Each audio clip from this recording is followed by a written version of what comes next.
wabarakatuh. Baik, pada kesempatan kali ini Ibu akan membahas mengenai aplikasi besaran dan operasi pada vektor R2.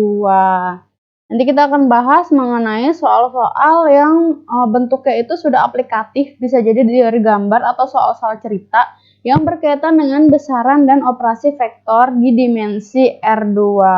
Namun sebelum Ibu melanjutkan pembahasan, jangan lupa video Ibu di subscribe agar Ibu semakin semangat membuat pembahasan video matematika lainnya. Untuk kompetensi dasar yang akan kita capai pada pertemuan kali ini, yang pertama di KD 3.17 menentukan nilai besaran vektor pada dimensi 2.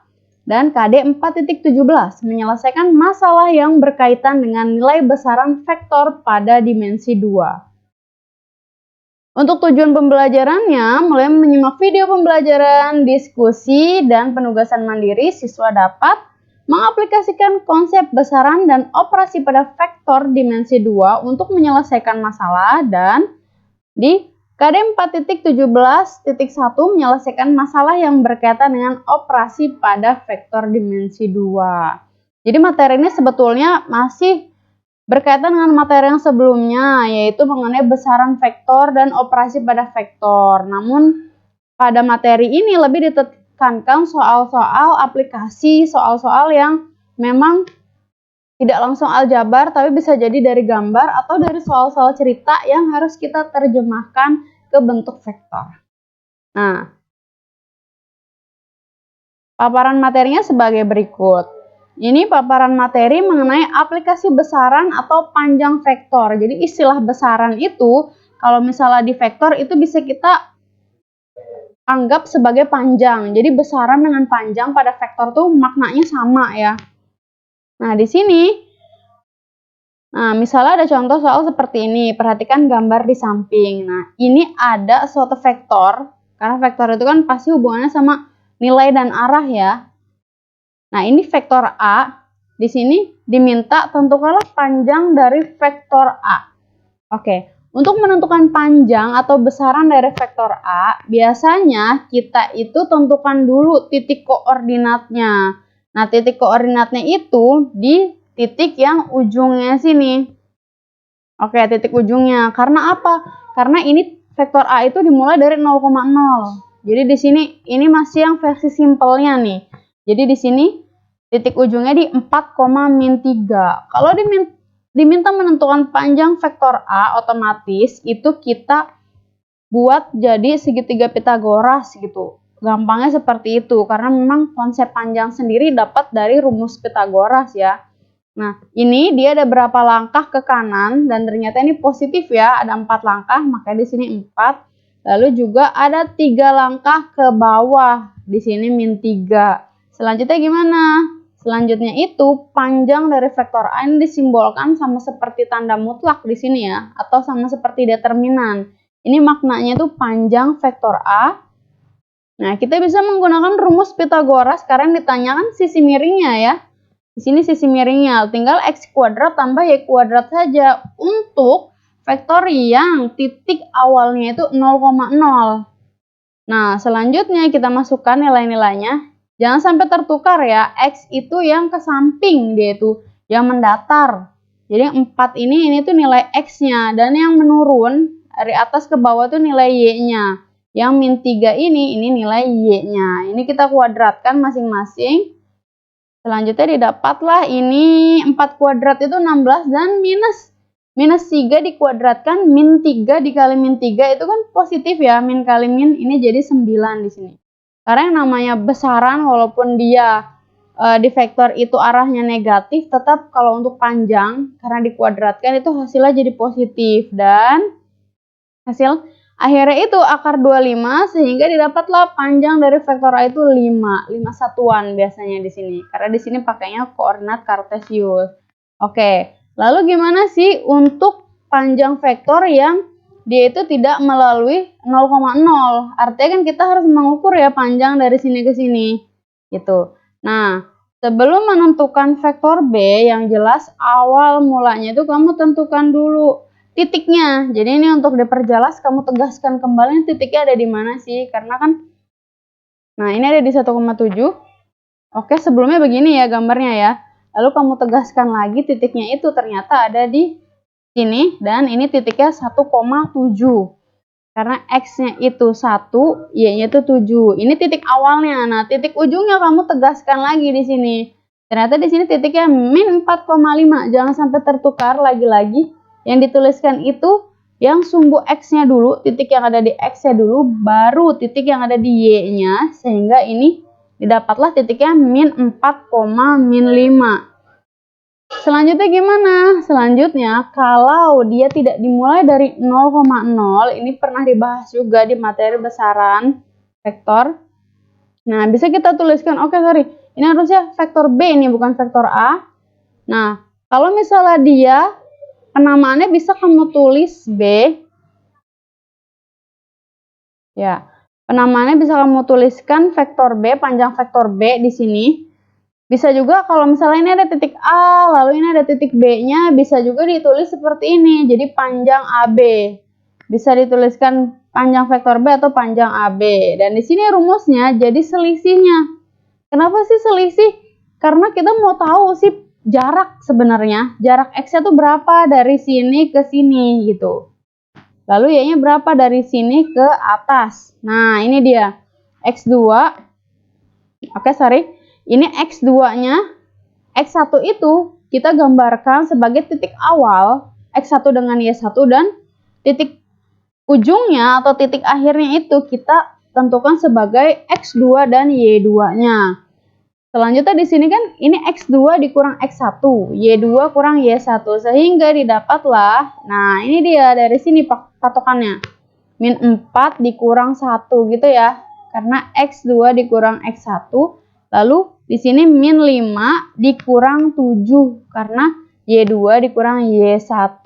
Nah, selanjutnya biasanya kalau yang kayak gini tuh kamu udah tahu konsepnya tapi salah dalam menghitung. Karena kalau yang modelnya seperti ini biasanya langsung keliru menjawabnya jadi min 3 gitu atau 3. Padahal kalau dari segi jarak juga ya, ini panjang nih. Dari min 4 ke sini patokannya. Ini ada 5 langkah kan? Nah, ini ada 5 langkah dari sini ke sini.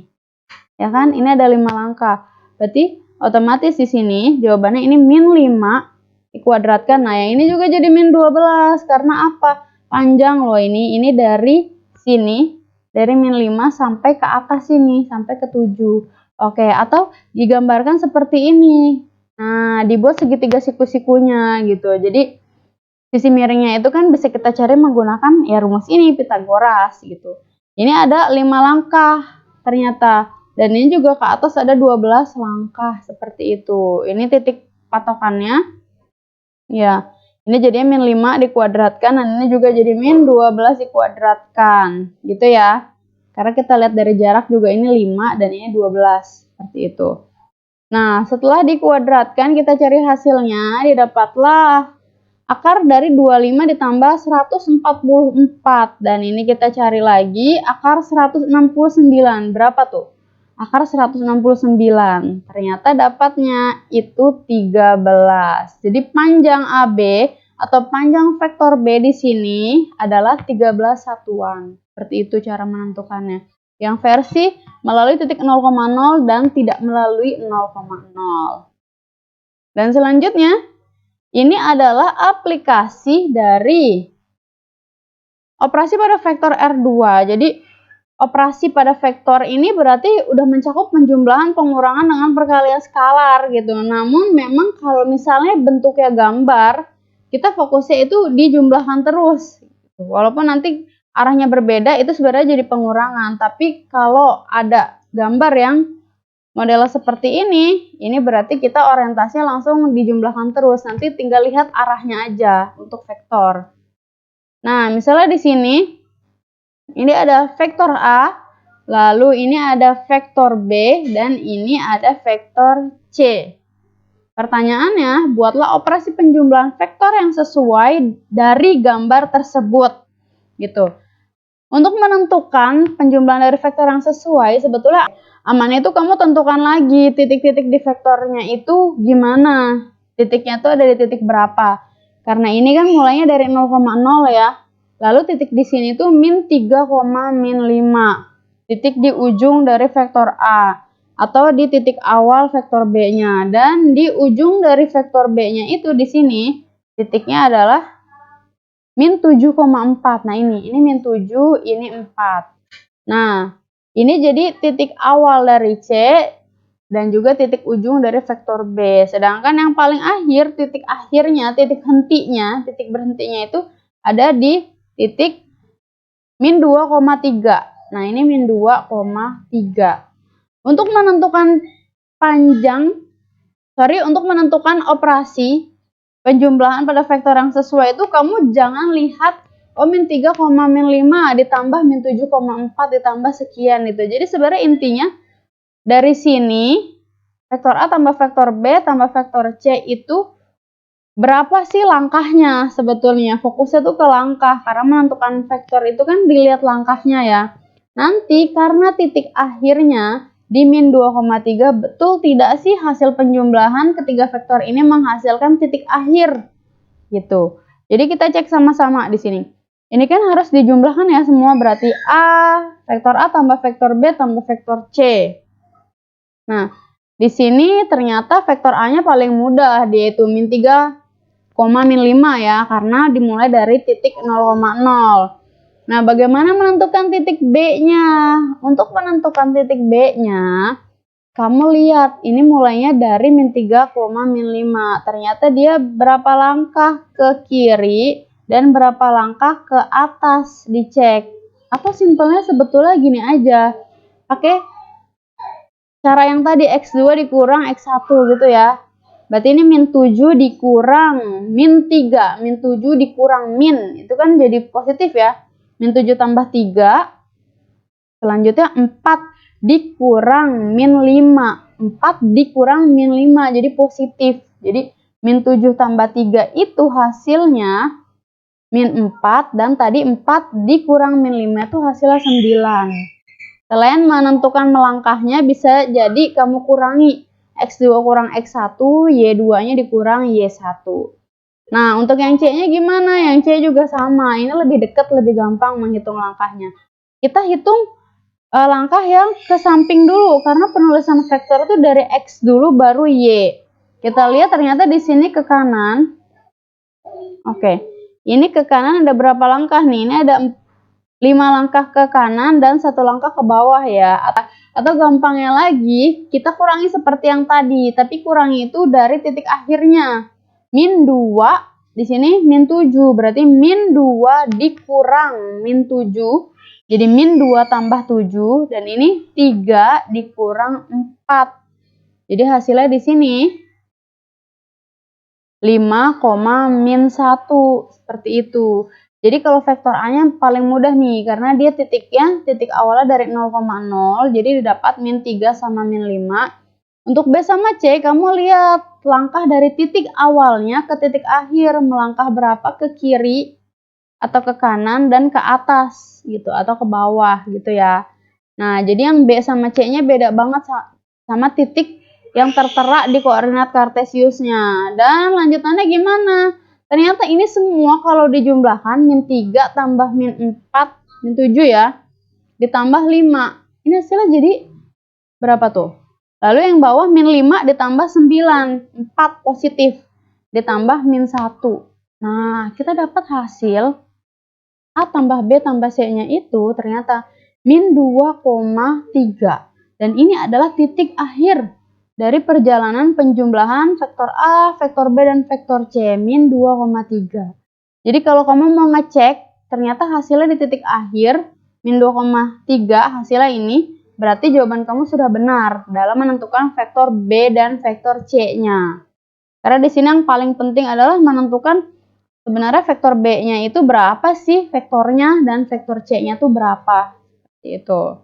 Oke, ini tentang aplikasi operasi pada vektor di dimensi 2. Nah, selanjutnya untuk penugasan, di sini ada 2 buah tugas, 2 buah soal.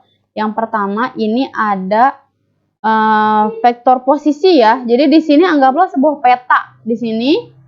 Suatu hari Nina ingin berkunjung ke rumah Santi. Posisi rumah Nina dan Santi digambarkan pada koordinat kartesius di samping. Tentukanlah jarak antara rumah Nina dan rumah Santi. Jadi dari sini bisa banget aplikasinya itu dalam bentuk soal cerita yang menandakan suatu maps gitu. Dan kamu diminta panjang dari rumah Nina ke rumah Santi atau besarnya atau jarak ya sama saja. Berapa nih dari rumah Nina dan rumah Santi? Yang jelas langkah pertama banget kamu tentukan rumah Nina tuh ada di koordinat titik berapa dan Santi juga ada di titik berapa gitu. Karena ini nggak dimulai dari 0,0 ya, sehingga pakai rumus yang dikurangi yang tadi itu. X2 dikurang X1, Y2 dikurangi Y1. Nanti dikuadratkan lalu diakarkan. Nah, untuk permasalahan yang kedua, di sini ada suatu pesawat bergerak menuju koordinat titik A, kemudian bergerak ke B, lalu ke C, hingga akhirnya berhenti di titik D. Di sini kalian diminta untuk membuat operasi penjumlahan vektor yang sesuai dengan gambar tersebut, yang pada akhirnya kalau misalnya semuanya dari vektor A, B, C, D ini kalau misalnya semuanya dijumlahkan itu akan menghasilkan titik akhir di sini di 9,6 gitu. Jadi kalau titik akhirnya hasil penjumlahannya 9,6 berarti jawaban kamu sudah benar dalam menjumlahkan vektor-vektornya. Baik, itu tadi penjelasan dari Ibu. Semoga bermanfaat video ini. Jangan lupa terus eksplor lebih dalam lagi mengenai aplikasi vektor. Dan juga tetap semangat dalam mengerjakan tugas-tugasnya. Jangan dikasih kendor. Dan tugasnya juga jangan lupa dikerjakan. Baik, sekian video dan penjelasan dari Ibu mengenai aplikasi besaran dan operasi pada vektor. Kurang lebihnya Ibu mohon maaf. Akhir kata, wabillahi taufiq wal hidayah. Wassalamualaikum warahmatullahi wabarakatuh.